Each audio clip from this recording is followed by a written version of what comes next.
tidak hebat, tidak luar biasa, tapi kemudian dia cerita tentang kebaikan perlakuan kita kepadanya, pasti itu menyenangkan bagi kita. Sehingga kita menjadi sumringah, bahagia mendengar informasi itu. Bahkan andai kata punya sesuatu yang ingin kita berikan, kita pasti akan memberikannya sebagai kebahagiaan kita. Bapak-bapak sekarang bayangkan kalau ada orang bertanya kepada kita, bagaimana kesan kita selama hidup di dunia dengan interaksi kita kepada Allah Subhanahu wa taala. Wa qila lil ladzina taqaw. Orang-orang bertakwa itu ditanya tentang bagaimana perlakuan Tuhan kepada mereka. Jawaban mereka khair, kebaikan. Allah tidak pernah memberikan keburukan sedikit. Kalaupun terjadi hal yang tidak menyenangkan dalam kehidupan kita, kita memahaminya dalam perspektif itu ujian, kasih sayang Tuhan. Itu cobaan, bagian dari upaya Tuhan meningkatkan kualitas keimanan kita. Kalau kita senang dibicarakan kebaikan kepada orang lain di sekitar kita, Allah yang maha lembut, maha sensitif sangat senang. Karena itu Allah kemudian menegaskan bagi orang-orang yang memahami bahwa Allah itu baik kepadanya, fi hadhihi dunya hasanah, Allah memberikan kepadanya kebaikan di dan di swab itu kan tidak menyenangkan, dicolok-colok hidungnya dan sebagainya. Enggak, menyenangkannya sangat sebentar. Tapi itu terpaksa harus ditempuh untuk bisa bertemu dengan orang yang kita sayangi. Jadi akhirnya kemudian kita tempuh, nyalah tenanan pirage di swab malilah lah sebagainya. Jadi hal yang tidak menyenangkan sangat sebentar, tapi sangat tidak sebanding dengan hal menyenangkan yang kemudian diakibatkan dari kejadian tidak menyenangkan. Kematian itu tidak menyenangkan, sangat sebentar. Bagi orang-orang yang yakin betul bahwa dia sedang menempuh jalan ketakwaan, maka kerinduannya untuk bertemu dengan balasan Tuhan itu tidak menyurutkan keinginannya karena takut dengan kematian. Jadi kematian itu bisa demikian menyenangkan setelahnya. Kalau perspektif kita tentang bertemu dengan Tuhan itu demikian indah.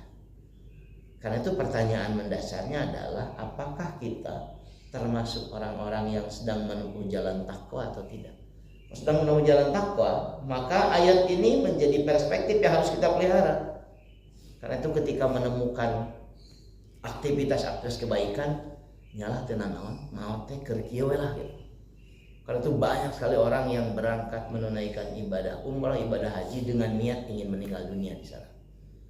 Tenanawan Gusti, abdi dicabut nyawa ridho. Karena dia yakin sedang menempuh jalan yang jalan itu akan menjadi sarannya dia bertemu dengan janji Allah. Indah luar biasa. Kalau sudah seperti ini, kira-kira kematian jadi menakutkan lagi tidak? Tidak kan? Tapi kalau ditanya, sok atuh beda iraha, tetap ya. Tapi saya menyampaikan kematian tidak boleh lagi menakutkan. Kematian tidak boleh menakutkan. Kan kematian itu menjadi menakutkan karena husnudzon kita kepada Allah tidak terbangun. Karena nggak yakin kita. Tuh yakin orang teh. Kumaha ternyata. Karena itu seluruh aktivitas keberagaman kita, ritual yang kita bangun dari ritual sederhana, sekedar membaca doa sampai ritual yang sangat berat. Seperti bersabar dalam rentang waktu yang demikian panjang sebagai orang baik, itu sebetulnya merujuk pada satu keyakinan bahwa kita punya keyakinan, kita yakin Allah tidak mungkin membiarkan kita dalam kesulitan, kita yakin Allah sangat menyayangi kita. Karena di antara beratnya permasalahan hidup yang kita alami, jamaah subuh yang Allah muliakan, karena zon kita, karena dugaan kita kepada Allah yang lemah, salah dan buruk, yang disebut dengan suudzon. Itu siap abdi teh maot ustaz, aduh sieun siksa kubur, aduh sieun dosa kabeh. Kan memang suudzon kita. Itu kan suudzon sebetulnya. Kenapa suudzon? Berarti kita tidak yakin Allah itu maha baik, termasuk dalam urusan mati. Kalau Anda yakin Allah maha baik, Allah maha rahman, Allah maha rahim, Allah maha lembut, seharusnya kan tidak muncul ketakutan itu. Yang sering kali diyakini oleh kita tuh Allah tuh maha penghukum, syadidul iqab. Aduh, siksaannya demikian menakutkan. Adzabun alim, adabnya demikian pedih. Dan berbagai sifat-sifat Allah yang demikian keras. Itu kan yang sering kita yakini. Padahal berkali-kali kita mendapatkan informasi Allah itu maha baik, Allah maha sayang. Yang muncul di kita tuh fobia pada kematian. Fobia inilah yang disebutkan oleh Nabi hubbud dunya wa karahiyatul maut. Sangat cinta kita dengan dunia sehingga sangat takut kita dengan kematian. Saya sengaja menyampaikan perspektif tadi, indah luar biasa setelah kematian itu. Tidak mungkin itu menjadi indah dalam sudut pandang kita kalau kemudian kita punya fobia pada kematian. Kapan akan bertemu dengan balasan itu kalau tidak kematian? Kecuali kematian. Karena itu memperkuat perspektif tadi. Penting juga bagi saya menyampaikan, ini hadis ini berkali-kali saya sampaikan, tapi redaksi pendeknya. An Umar ibn al-Khattab radhiyallahu an qala qadima Rasulullah sallallahu alaihi wasallam bi sabi faida imra'atun min sabitas ida wajadat sayyiban ida wajadat sabiyan fi sab'i akhadathu fa'alzaqathu bi batniha fa'ardu'athu faqala Rasulullah sallallahu alaihi wasallam atarawna hadhil mar'ah tarihatan waladaha finnar qulna la wallahi faqala Allahu arhamu bi ibadihi min hadhihi biwaladiha. Satu waktu tawanan perang dikumpulkan oleh Nabi SAW. Ada laki-laki, perempuan dikumpulkan. Seorang ibu yang jadi tawanan perang sibuk kesana kemari. Ternyata dia mencari anaknya yang sangat kecil, masih bayi. Jadi begitu ketemu anaknya didekap langsung dengan penuh kekhawatiran, kebahagiaan, kemudian langsung disusui.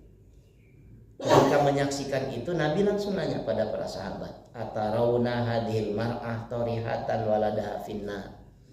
Kira-kira menurut kalian tega nggak si ibu ini melemparkan anak bayinya ke dalam neraka? Para sahabat itu menjawabnya langsung, la wallahi, demi Allah tidak mungkin ibu itu akan tega melemparkan bayinya ke dalam neraka. Kata Nabi SAW, demi Allah, Allah itu arhamu bi ibadihi min hadihi biwaladiha. Allah lebih sayang kepada hambanya ketimbang ibu itu pada anaknya. Apa yang saya sampaikan? Bapak-bapak yang Allah muliakan, Allah lebih sayang pada kita ketimbang ibu kita. Allah lebih sayang kepada kita ketimbang semua orang yang sayang pada kita. Sehingga ungkapan yang disebutkan oleh Nabi kepada kita, huwa arhamu rahimin. Arhamur rahimin, bentuk superlatif. Dia paling sayang dari semua yang sayang pada kita. Kan di benak kita tuh gak ada yang lebih sayang dibanding ibu kita. Moal ayah anu langkungnya batan inung orang ka orang. Betul. Tapi kalau makhluk ya, kalau dibandingkan Allah, ini penegasannya, Allah lebih sayang ketimbang ibu kita pada kita. Apa yang saya sampaikan? Kalau ibu kita saja tidak mungkin membiarkan kita terbakar, tersulut, Allah tuh tidak akan tega, kalau gunakan istilah manusia, melemparkan kita dalam neraka. Keyakinan itu yang mesti kita pelihara. Mual mungkin Allah tegaun membiarkan kita masuk dalam neraka, membiarkan kita diazab, membiarkan kita disiksa, membiarkan kita dalam penderitaan. Karenanya setelah kematian itu justru Allah akan memberikan seluruh janjinya kepada kita, bahkan jauh melampaui ekspektasi kita. Jadi salah satu yang membuat kita takut dengan kematian, karena pemahaman ini sebetulnya tidak kuat dalam benak kita.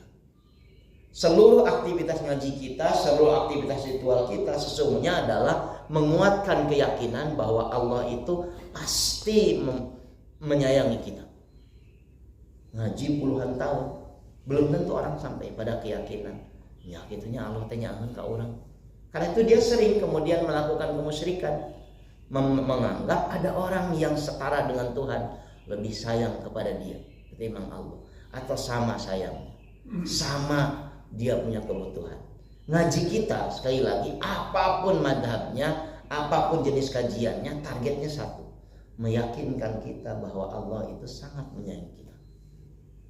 Karena saatnya kita harusnya sampai pada satu kondisi, tidak khawatir dengan hidup. Gak mungkin. Ibu kita tidak mungkin membiarkan kita kelaparan. Ibu kita tidak akan mungkin membiarkan kita kedinginan. Ibu kita tidak akan mungkin membiarkan kita kepanasan, kehujanan. Orang tua kita pasti akan berikhtiar optimal untuk memenuhi kebutuhan kita. Kalau kita demikian yakin pada orang tua kita, seharusnya orang beriman demikian yakin Allah tidak mungkin membiarkannya dalam penderitaan. Karena itu nggak bohong tuh ungkapan yang menyebutkan la khaufun alaihim wa lahum yahzanun. Tidak ada kekhawatiran dalam hidup orang-orang yang beriman itu. Tidak ada kesedihan. Ustadz Hariwang dengan kondisi politik seperti ini, enggak mungkin Allah biarkan kita tersesat dalam keburukan demi keburukan. Yang harus kita perbaiki adalah bagaimana kemudian interaksi kita dengan Allah Subhanahu wa taala. Jadi kalau sekali lagi ada orang yang ketemu dengan problema, masalah, problema yang tak kunjung selesai dalam hidupnya, mungkin jawabannya satu, gak menjalin kedekatan dengan serius dia pada Tuhan, sehingga dia ditinggalkan. Kenapa dia ditinggalkan? Allah memberikan penegasan dalam Al-Quran, nasullaha fanasiyahum anfusahum ulaika humul fasiqun. Mereka lupa pada Allah, Allah akhirnya menjadikan mereka lupa pada diri mereka sendiri. Kalau mereka sudah lupa pada diri mereka sendiri, mereka akhirnya berbuat kefasikan, menikmati kemaksiatan ketimbang ketaatan. Jadi hati-hati kalau kita sudah menikmati kemaksiatan, naudzubillah, sudah bisa biasa gitu, memakan yang tidak jelas sumbernya, biasa atau bahkan jadi ketagihan sebagainya, itu hati-hati. Harusnya tidak nyaman itu dan sebagainya. Nah, jamaah sekalian yang Allah muliakan, inilah barangkali yang menjadi kepentingan materi ini saya sampaikan. Membangun husnudzon pada Allah Subhanahu wa taala. Yang basisnya memang harus terus-menerus dipupuk, harus terus-menerus diingatkan dan sebagainya. Karena setan tidak akan pernah berhenti untuk menakuti kita. Setan itu gak akan pernah berhenti untuk menyelewengkan kita dan sebagainya. Sekali lagi kalau lewat materi ini, seharusnya kan yang muncul kematian tidak lagi begitu menakutkan. Hanya tetap saja kalau ditaras pada iraha maut. Aduh, sok lah. Tapi paling tidak lagi demikian menakutkan. Itu yang saya sampaikan jemaah sekalian yang Allah muliakan.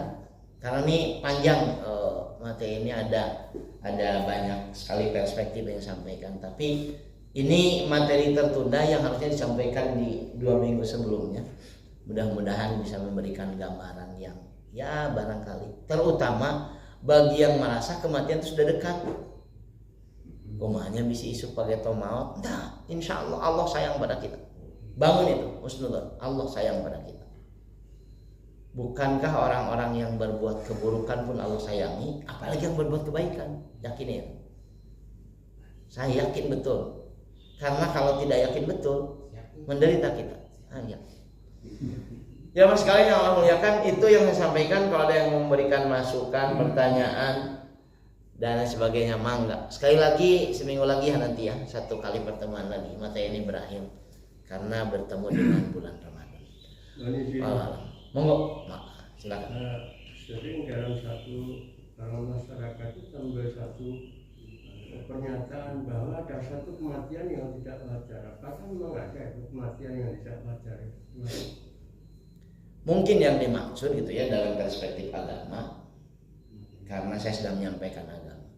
Cuma ada 2 jenis kematian. Yang pertama kematian yang disebut thayyibin, kebaikan, yaitu husnul khatimah. Dan yang kedua kebaikan yang sebaliknya, yaitu kematian sebaliknya, yaitu kematian yang su'ul khatimah. Ikhtiar kita adalah gimana caranya kita bisa meninggal dalam keadaan husnul khatimah. Itu aja. Dalam perspektif agama cuma ada 2, apakah husnul khatimah atau su'ul khatimah. Teknisnya tidak perlu kita risaukan, karena orang sering risau itu dia kemudian memahami teknis secara subjektif sebagai keburukan dan kebaikan. Begini misalnya, ada orang yang meninggalnya menakutkan, badannya sampai rusak dan sebagainya, menakutkan. Kemudian dia menyimpulkan karunyanya maut nage dikasieun. Dari 4 orang yang dijamin masuk surga oleh Nabi SAW, 3 orang meninggalnya menakutkan. Umar bin Khattab meninggalnya menakutkan. Utsman bin Affan meninggalnya menakutkan. Ali bin Abi Thalib meninggalnya menakutkan. Mungkin kalau melihat langsung kita akan menyebutkan kalimat naudzubillah min dzalik, menakutkan. Tapi ini 3 dari 4 orang sahabat dekat Nabi, Abu Bakar, Umar, Utsman, Ali, yang dijamin masuk surga. Jadi teknis meninggal, kagiles, jatuh, tertimpa dan sebagainya, semenakutkan apapun, tidak boleh sampai pada kesimpulan subjektif kita, aduh karunyanya maut lagi. Enggak. Gimana cara Allah menjemput hambanya yang dia cintai, bukan wilayah kita. Wilayah kita adalah bagaimana berikhtiar kita meninggal husnul khatimah. Itu wilayah kita. Jadi enggak perlu lagi, bagi saya ya, enggak perlu lagi kita khawatir. Enggak perlu lagi kemudian kita ikut mikirkan, aduh karunya. Bahkan ada yang meninggal di Bawah Permai ini, yang anaknya, istrinya nungguin, kemudian nyampaikan ke saya, kita teh sudah talkin Pak Ustaz sekuat tenaga, aduh dugi ka teu tiasa nyarios pun lanceuk teh. Nah ibu kedah nyarios gitu, mun abdi nonton mah la ilaha illallah. Tuh perspektif yang dibangun lewat sinetron tuh gitu. Perspektif yang dibangun lewat ketakwaan, gak ada harus mengucapkan Allahu Akbar gagah, enggak. Karena boleh jadi tauhidnya tidak berubah ketika dia meninggal, walaupun yang muncul dalam suaranya adalah erangan kesakitan. Tidak ada. Silakan cek teks-teks literatur sahih. Tidak ada dia harus mengucapkan la ilaha illallah. Talqin iya, ditalqin. Tapi ucapan dari yang dibimbing itu tidak jadi rujukan kita. Pak Ustaz anu keluar teh, aduh, senang teh Allahu Akbar. Ya, perspektif. Gitu ya, Pak ya. Kalau ada lagi, mangga Pak, silakan. Mengenai para hakul alaihim ya'lamun. Ya. Itu saya ingat kepada buku yang judulnya Al-Tahzan. Maksud saya, Ain Al-Qarni. dan saya malahan pernah pinjam atau dari Pak Rudi Al-Tahzan itu. Maksud saya menyayangkan kenapa tidak mengarang bukunya itu Al-Tahzan sama Lahawun Al-Tahzan. Tidak lengkap seperti Al-Quran. Tidak lengkap gitu lah maksud saya. Kalau pertanyaan itu harusnya kepada pengarangnya ya. Tapi saya ingin komentar dikit lah. Kan pernah baca buku itu ya. Si penulis buku itu pernah ketemu dengan saya di Bandung. Oh iya. Karena kan pernah datang ke Bandung untuk pernah Kijung Abdi, jadi saya ikut mendengarkan beliau memaparkan kenapa beliau menulis buku itu. Jadi ini mewakili pertanyaan. Beliau itu kan ulama Saudi. Yang Saudi itu kan berlimpah dengan materi. Tetap saja dalam hidupnya diisi dengan penuh kesedihan. Kesedihan karena keluarganya, kesedihan karena kondisi politik umat Islam di dunia, kesedihan karena banyak hal yang kemudian dia rasakan demikian mengganggu dalam hidup yang dia jalani. Kan begitu perspektif yang dia bangun itu. Sampai kemudian dia bertemu dengan ayat tadi, la khaufun alaihim walahum yahzanun, yang kesimpulan sederhananya kesedihan-kesedihan yang terjadi dengan kita dalam kehidupan itu adalah perspektif subjektif, sudut pandang subjektif yang boleh jadi muncul karena keakraban kita dengan Allah yang sangat berjarak. Kayak kita ditanya, kenal tuh sih, itu kenal sih, akrab tuh nya kenal wong kula. Dengan Allah tuh kita harus dikenal, cuman ada yang akrab ada yang tidak. Kalau bapak ditanya kan kenal sama Allah, kenal Pak Ustaz banyak Allah gitu. Tapi apakah perkenalan kita dengan Tuhan membuat kita bisa bercengkrama dengan baik atau tidak, itu kan urusan berbeda. Konteks di mana orang akrab dengan Tuhan itu, dia pasti itu, saya yakin itu pasti akan sampai pada satu kondisi orang yang akrab dengan Tuhan itu tidak lagi mengalami ketakutan dan kesedihan yang justru mengganggu hidupnya. Yang dalam bahasa Al-Quran, la khaufun alaihim wala hum yahzanun. Dia tidak lagi diganggu dengan kesedihan dan ketakutan dalam hidupnya. Ya sudah, ini bagian dari episode hidup yang harus dijalani. Dan mungkin Allah mantap. Saya sengaja membiarkan itu supaya Bapak sampai itu pada apa yang saya ingin dimasukkan dalam benak kita semua. Allah itu lebih sayang pada kita ketimbang orang tua kita. Allah langkungnya ka urang batan inu urang.